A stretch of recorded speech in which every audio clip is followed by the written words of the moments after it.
जैसा कि तुम लोगों का क्लासेस चल रही थी बोर्ड मास का, वो क्लास खत्म हो गई।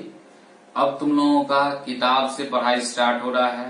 तो सबसे पहले क्या करना है, बुक को फर्स्ट रीडिंग कर लेना है, 2 या 3 पेज कम से कम। उसके बाद वीडियो को देखना है और बुक में भी देखना है, समझना है। वीडियो जब देख लिए, समझ लिए, फिर उसके बाद एक बार रीडिंग करना है। उतने आधारित जितने हम तक पढ़ाए, मान लो 2 पॉइंट 3 पॉइंट तक पढ़ाए होंगे, उतने तक का जो क्वेश्चन आंसर बनता है आपको पहले कोशिश करना है। फिर आप लोगों को लिखाया जाएगा सारा क्वेश्चन आंसर, ठीक है, भेजा जाएगा। लेकिन फिलहाल जितना दूर तक पढ़ाया जा रहा है, आप खुद एक बार लिख के देखिए कि आपसे हो रहा है या नहीं। तो अभी हम लोग पढ़ेंगे इतिहास, ठीक है। फ्रांसीसी क्रांति, फर्स्ट लेसन है फ्रांसीसी क्रांति। फ्रांसीसी क्रांति का मतलब क्या हो रहा है, यानी फ्रांस की क्रांति, है ना। फ्रांस, जैसे हम लोग देश में आजादी के लिए हम लोगों के देश में क्रांति हुआ, है ना, स्वतंत्रता आंदोलन हुआ, ठीक उसी ढंग से फ्रांस में भी हुआ। तो वही चीज के बारे में हम लोग पढ़ेंगे। 18वीं सदी के उत्तरार्ध में फ्रांसीसी समाज, सन 1774 में बुर्बो राजवंश की लुई 16वां फ्रांस की राजगद्दी पर आसीन हुआ। उस समय उसकी उम्र केवल 20 साल थी और उसका विवाह ऑस्ट्रिया की राजकुमारी मेरी एंटोनेट से हुआ था। मतलब 1774 में बुर्बो राजवंश का नाम था बुर्बो, और का लुई 16वां, ठीक है। यहाँ पे लुई फर्स्ट, सेकंड, थर्ड इस तरह करके होता था। तो लुई 16वां फ्रांस की गद्दी पर आसीन हुआ और उसकी उम्र केवल 20 साल थी और उसकी विवाह राजकुमारी, कहाँ की, ऑस्ट्रिया की राजकुमारी के साथ शादी हो गया। उसका नाम था मेरी एंटोनेट। राज्यारोहण के समय उसने राजकोष खाली पाया। जब उसको राजगद्दी पर बिठाया गया तो उसने क्या देखा कि वहां का राजकोष अर्थात मुद्रा, पैसा, धन दौलत सब खाली है। लंबे समय तक चले युद्धों के कारण फ्रांस के वित्तीय संसाधन नष्ट हो चुके थे। वर्साय की विशाल महल और राज दरबार की शान शौकत बनाए रखने की फिजूल खर्ची का बोझ अलग से था। मतलब वर्साय का जो यहाँ पर बहुत बड़ा विशाल शान शौकत वाला एक महल था, राजमहल, उसमें बहुत फिजूल खर्ची होता था। तो उस फिजूल खर्ची के लिए एक अलग से पैसा चाहिए, अलग। लुई 16वां के शासनकाल में फ्रांस ने अमेरिका के 13 उपनिवेशों को साझा शत्रु ब्रिटेन से आजाद कराने में सहायता दी थी। लुई 16वां का जब शासनकाल था उसी समय फ्रांस ने क्या किया था, तो अमेरिका के 13 उपनिवेशों, उपनिवेश मतलब बताए हुए हैं या सुन लो, एक शक्तिशाली राज्य अर्थात देश जो है किसी कमजोर राष्ट्र पर यानी देश पर कब्जा कर लेता है, तो वह कमजोर राष्ट्र क्या बन गया, बड़ा देश का उपनिवेश। समझ में आ गया बात। तो यह जो उपनिवेश था 13 को, उसको साझा शत्रु ब्रिटेन से आजाद कराया। मतलब ब्रिटेन से लड़ाई हुआ अमेरिका का साथ कौन दिया, फ्रांस। बात समझ में आ गया। इस युद्ध के चलते फ्रांस का 10 अरब लिब्रे से भी अधिक का कर्ज और जुड़ गया। और यह युद्ध जब हुआ, इसमें फ्रांस के पास और कितना कर्ज हो गया, 10 अरब लिब्रे वहां की मुद्रा है, जबकि उस पर पहले से ही 2 अरब लिब्रे का बोझ चढ़ा हुआ था। मतलब पहले से कर्ज था। सरकार से कर्जदाता अब 10% ब्याज की मांग करने लगा। अब कर्ज जिससे ये लिया था सरकार, यह चाहता था अब 10% ब्याज भी चाहिए हमको। फलस्वरूप फ्रांसीसी सरकार अपने बजट का बहुत बड़ा हिस्सा दिनों दिन बढ़ते जा रहे कर्ज को चुकाने पर मजबूर थी। अपने नियमित खर्चों जैसे सेना के रख रखाव, राज दरबार, सरकारी कार्यालयों या विश्वविद्यालयों को चलाने के लिए फ्रांसीसी सरकार करों में वृद्धि के लिए बाध्य हो गई और यह टैक्स बढ़ाने लगा। क्यों बढ़ाया, क्योंकि उसको पैसा जरूरत था और टैक्स बढ़ने का जरूरी इसीलिए था। पर यह कदम भी नाकाफी था, मतलब ये भी ज्यादा जायज नहीं था। 18वीं सदी के फ्रांसीसी समाज 3 एसेट्स में बटा था और केवल तीसरे स्टेट्स के लोग यानी जनसाधारण ही कर अदा करते थे। 3 स्टेट में बटा हुआ था और तीसरा स्टेट जो था जिसको जनसाधारण आम जनता करते हैं, सिर्फ वही टैक्स भर रहा था। वर्गों में विभाजित फ्रांसीसी समाज मध्यकालीन सामंती व्यवस्था का अंग था। प्राचीन राजतंत्र पद का प्रयोग सामान्यतः सन 1789 से पहले के फ्रांसीसी समाज एवं संस्थाओं के लिए होता था। मतलब वर्गों वाली जो फ्रांसीसी समाज था मध्यकालीन सामंती व्यवस्था का अंग था और प्राचीन राजतंत्र पद का प्रयोग सामान्यतः सन 1789 से पहले के फ्रांसीसी समाज का संस्था जो है ये करता था। चित्र 2 में जैसा कि यहाँ दिखाया गया है फ्रांसीसी समाज का वर्ग व्यवस्था को दर्शाता है। पहले सबसे पहला प्रथम स्टेट में पादरी वर्ग हुआ, दूसरे स्टेट में कुलीन वर्ग हुआ। और पादरी मतलब जो चर्च में पूजा कराता है पादरी। कुलीन का मतलब क्या, अमीर लोग, जमींदार कह सकते हो।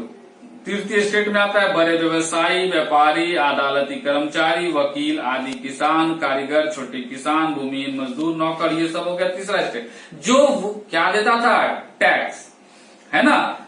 और पूरे आबादी का 90% किसान थे, लेकिन जमीन के मालिक किसानों की संख्या बहुत कम थी। जमीन का मालिक और किसानों की संख्या के अनुसार देखा जाए तो बहुत कम था। लगभग 60% जमीन पर कुलीनों, चर्च और तीसरे स्टेट के अमीरों का अधिकार था। प्रथम 2 स्टेट कुलीन वर्ग एवं पादरी वर्ग के लोगों को कुछ विशेषाधिकार जन्म प्राप्त है। कुछ को क्या था, विशेषाधिकार जन्म से ही प्राप्त था कि इसको ये विशेषाधिकार था। जैसे पादरी को भी कुछ विशेषाधिकार थे, कुलीन को था, एसेक्स को भी था, लेकिन मेन कुछ व्यक्ति ऐसे थे जिसको विशेषाधिकार जन्म से ही था। इनमें से सबसे महत्वपूर्ण विशेषाधिकार था राज्य के 2 दिए जाने वाले करों से छूट। कुलीन वर्ग को कुछ अन्य सामंती विशेषाधिकार भी हासिल थे। वह किसानों से सामंती पर वसूल करता था, कर वसूल करता था। किसान अपने स्वामी की सेवा, स्वामी के घर एवं खेतों में काम करना, सैन्य सेवाएं देना तथा सड़कों के निर्माण, सहयोग आदि करने के लिए बाध्य था। मतलब जो किसान था वह अपने मालिक के लिए अनाज तो उपज करता ही था, उनके यहाँ काम भी करता था और उनके लिए जितनी काम है वो सब करना अपना हक समझता था कि उनको करना है। सड़क भी बनाना उनका काम था। चर्च भी किसानों से करों का एक हिस्सा टाइफ, है ना, के रूप में वसूलता था। ऊपर से तीसरे स्टेट के तमाम लोगों को सरकार को तो कर चुकाना भी होता था। इन करों में टाइफ और अनेक अप्रत्यक्ष कर शामिल थे। अप्रत्यक्ष कर नमक और तंबाकू जैसी रोजाना उपभोग की वस्तुओं पर लगाया जाता। इस प्रकार राज्य में के वित्तीय कामकाज को सारा बोझ करों के माध्यम से जनता वहन करती थी। मतलब जितनी खर्च होती थी, चाहे वो सैनिक पर हो, चाहे वो महल में जो नौकर चाकर थे या ऐशो आराम के लिए जो भी खर्च होता था, वो सब का खर्च का बोझ किस पर था, किसानों पर। और किसान से ही वो सिर्फ लिया जाता था। देखो यहाँ कुछ शब्द दिया गया है। लिब्रे फ्रांस की मुद्रा जिसे 1794 में समाप्त कर दिया गया था। स्टेट क्रांतिपूर्व फ्रांस समाज में सत्ता और सामाजिक हैसियतों को अव्यक्त करने वाली श्रेणी है। पादरी व चर्च के विशेष कार्यों को करने वाले व्यक्तियों को समूह को कहते हैं। टाइप चर्च द्वारा वसूल किया जाने वाला कर था। यह कर कृषि उपज के 10वें हिस्से के बराबर, मतलब कृषि का उपज मान लो 1 क्विंटल हुआ, 1 क्विंटल मतलब 100 किलो, तो 100 किलो का 10वां हिस्सा मतलब 10 किलो ले लेता था कौन, टाइप के रूप में चर्च। टाइप सीधे राज्य को अदा किया जाने वाला कर था। ये सीधे कौन लेता था, राज्य। जीने का संघर्ष। फ्रांस की जनसंख्या सन 1715 में 2.3 करोड़ थी, जो सन 1789 में बढ़कर 2.8 करोड़ हो गई। परिणामतः अनाज उत्पादन की तुलना में उसकी मांग काफी तेज से बढ़ी। अधिकांश लोगों के मुख्य खाद्य पावरोटी की कीमत में तेजी से वृद्धि हुई। अधिकतर कामगार कारखानों में मजदूरी करते थे और उनकी मजदूरी मालिक तय करते थे, लेकिन मजदूरी महंगाई की दर से नहीं बढ़ रही थी। फलस्वरूप अमीर गरीब की खाई चौड़ी होती गई। स्थितियां तब और बदतर हो जाती जब सूखे या ओले के प्रकोप से पैदावार गिर जाते, है ना। इससे रोजी रोटी का संकट पैदा हो जाता और ऐसे जीविका संकट प्राचीन राजतंत्र के दौरान फ्रांस में काफी आम थे। मतलब कहने का साफ है कि जो कारखानों में काम करते थे या कहीं भी, उनकी मजदूरी जो है वो महंगाई के अनुसार नहीं तय होता था। वो मालिक उसका जो है तय कर दिया, वही हुआ तय, ठीक है। भले बाहर में जितना भी महंगाई रहे। दूसरी बात, कभी मान लो ओला पड़ गया, कभी सूखा पड़ गया, कभी बाढ़ आ गया, तो इससे जो भी नुकसान होगा उससे उसको कोई मतलब नहीं है। वो उसका कोई अलग से पैसा उसको नहीं देगा। इससे अमीर और गरीब का जो खाई था वो बढ़ता चला गया। उभरते मध्यवर्ग के विशेषाधिकार का अंत की कल्पना। पहले भी कर बढ़ने और एवं अकाल के समय किसान और कामगार विद्रोह कर चुके थे, परंतु उनके पास सामाजिक एवं आर्थिक व्यवस्था में बुनियादी बदलाव लाने के लिए साधन एवं कार्यक्रम नहीं थे। ये जिम्मेदारी तीसरे स्टेट के उन समूहों ने उठाई जो समृद्ध और शिक्षित होकर नए विचारों के संपर्क में आ सकते थे। मतलब यहाँ पे यह जो यहाँ पे इस तरह का जो अकाल था या इस तरह का जो जुर्म था, वह सब लगता था कि ये पहले से ही चलते आ रहा था, यहाँ पे आज से ऐसा कुछ हो नहीं रहा था। तो अकाल का समय किसान और कामगार विद्रोह कर चुकाते थे। मतलब कहने का मतलब वो एक अलग प्रकार का टैक्स देते थे, परंतु उनके पास सामाजिक और आर्थिक व्यवस्था में बुनियादी बदलाव लाने के लिए सघन एवं कार्यक्रम नहीं थे। मतलब उनके पास कोई प्रकार का कोई व्यवस्था नहीं था जिससे ये सबको सुधार कर सके। ये जिम्मेदारी तीसरे स्टेट के उन समूहों ने उठाई जो समृद्ध, ये सबको सुधार करने के लिए कौन उठाया है सबको? तो जो तीसरा स्टेट में तुम्हारा है, जो कौन उठाया इसको? जो समृद्ध थे, जिनके पास पैसा कुछ था और शिक्षित थे, जिनके पास नए विचार आए थे। 18वीं सदी में एक नए सामाजिक समूह का उदय हुआ जिसे मध्य वर्ग कहा गया, और उसी के बाद एक नया वर्ग का उदय हुआ जिसका नाम क्या था? मध्य वर्ग, जिसने फैलते समुद्र पारीय व्यापार और उन्हीं और रेशमी वस्त्रों के उत्पादन के बल पर संपत्ति अर्जित की थी। उन्हीं और रेशमी कपड़ों का या तो निर्यात किया जाता था या समाज में के समृद्ध लोग उसे खरीद लेते थे। तीसरे स्टेट में इन सौदागरों एवं निर्माताओं के अलावा प्रशासनिक सेवा व वकील जैसे पेशेवर लोग भी शामिल थे। मतलब कुछ व्यापारी के साथ साथ कौन थे इसमें? कुछ पेशेवर वकील वगैरह भी जो थे शामिल थे इसमें तीसरे स्टेट में, जो कि मध्यम वर्ग में आते थे।